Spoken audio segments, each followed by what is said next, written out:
just the question about that, about SNAP, if we, maybe people who may be seeing this, or what is SNAP, and how can it be improved, and what is, I know there's, on the table now that we're all asking for it to be improved, but what now during the emergency, and maybe even past the emergency, what are things that have always been a problem?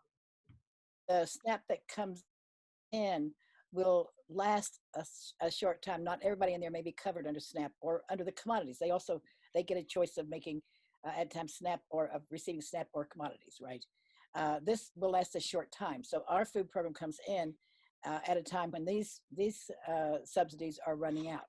Angelina, the things when you think about policy shifts, so there are a couple really immediate ones. One is, it always strikes me that in an emergency, we can have an emergency SNAP format to quickly do a one sheet, you're in, you're good, but we can't do that in normal life. So one of those is, how do we get to make it less burdensome on the person who is seeking food? I think the second is, how do we raise that minimum to $30? That's another thing that we're trying to move, is how do you move that up so that individuals can have access to more food? And the third is hot food in retailers. So they can't go to a hot food bar and they can't get a roasted chicken, and walk out with it with their SNAP dollars. So we have seen a 300% increase in applications in Massachusetts in the last few weeks. So it is, and among elders, we're seeing 100% increase among their utilization. So it's an absolutely awesome program, like school meals. How do you get to universal school meal? It just doesn't make sense. So some of those things, this may be the opportunity to push those forward. Yes. And some of the requests from the legislature, and especially, or the Congress, and especially if there is a fourth round of stimulus, that would be the opportunity where a voice and the advocates could have an impression to move those things at this time when we might not have been able to move them before. And everybody on the call should know that that's something that Angelina Jolie is actually weighing in on with the letter to the congressional leadership for this next package, which I think will get some attention. So hopefully thanks it will. for doing that. Yeah, you're welcome. Can I just share a little bit, just to demonstrate? So within SNAP, there's something called the fourth week famine. And so families typically run out of their food stamp allocation before the end of the month. And so one of the things that we saw in San Francisco is on our second week of meals, which was around the March 20th, we did 41,000 meals that week. And by the following week, which was the end of March, we did 90,000 meals. And so that's how much the spike in need went. And that's because food stamps ran out. And so that's what happens every month. And then you put the pandemic on top of it.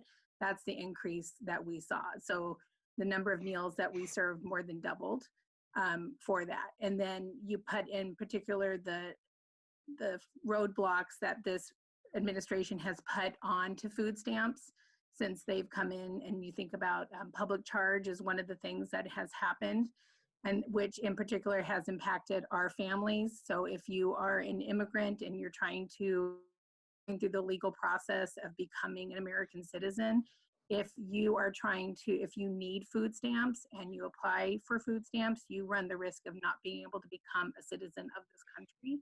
And that is something the administration went ahead, I believe, and still put into effect. So you cannot get food stamps even in the middle of this pandemic and still try to become a citizen in this country. I hope people can hear that from you now, that is different. And to be aware of what the administration has done and how it's affecting people. And what I'm hearing from you is what you're all seeing, it sounds like to me, and why it's so important for people to be aware of your work and hear about it, is that you shouldn't be, the government, not only from before, should have done enough for you not to be needed, right? That's what we all say in humanitarian fields. We all want to not have to do our work, right? We want it to be handled in a way, because it shouldn't be, you shouldn't have to be filling in these gaps. These gaps should not be so wide, especially in this country. But what it sounds like is that as the needs have grown with the pandemic, they're really not being met. And so your work is not only the work you usually do, but it is growing and growing, and you're filling in gaps that are going to be impossible to meet if the government, or probably already impossible in some ways with everything you're up against, to get to everybody, if the government doesn't start making strong changes right now, and especially with all the people who've now lost their job. You know, one of the things that we're very focused on with the No Kid Hungry campaign is has always been, how do we figure out whatever barrier exists between a hungry child or family and a healthy meal, and how do we knock that down?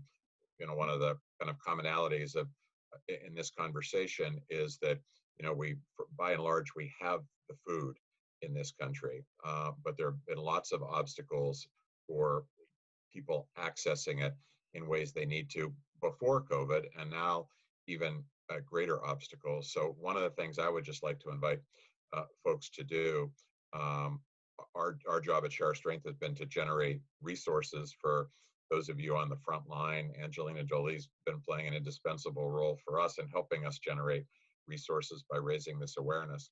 If there's obstacles that you think we should be focusing on, you know, we've talked about SNAP and the importance of changing that, and we'll circulate Angelina Jolie's letter to everybody once that is finalized and sent. But if there's other obstacles that you think we should be focusing on, if there's other ways we could be helping your organizations, please don't hesitate to push us. I think needs to be looked at is increasing the income limits for SNAP. Florida, it's 200%, I believe, of poverty. And though a lot of people are unemployed, there's still a lot of people that are working and are suffering because, you know, now they're thwarted into a single income family, and, you know, they're struggling, but because they make a little bit of money, they're not eligible for SNAP. So increasing the income limits is just the other thing that I think would help the struggling families, empower them with their own, you know, funds to go and purchase their own food, and also help relieve the burden on the emergency feeding system to help fill the gaps, you know, that's where the families can't go out and buy the food. So if we could just increase the access to SNAP, I think it would just help everybody. Yeah, it's a great point, Caitlin, and that's something we keep coming back to, because that's the way that families have the most options to make their own choices and what's in the best interest of their families, to have those SNAP resources, as opposed to, you know, being dependent on so much of what we're doing to make sure that we kind of fill those gaps. Angelina, anything else at your end? No, I mean, I feel like I've just had I feel very fortunate to have a great education from all of you directly from the front line. And I believe this is the beginning of a much longer conversation and working together, and I'm here. So I will, you have so much ahead of you. I know everything I'll be thinking about you in the months ahead, and I am standing by if I can help, but just a lot of respect and gratitude to all of you.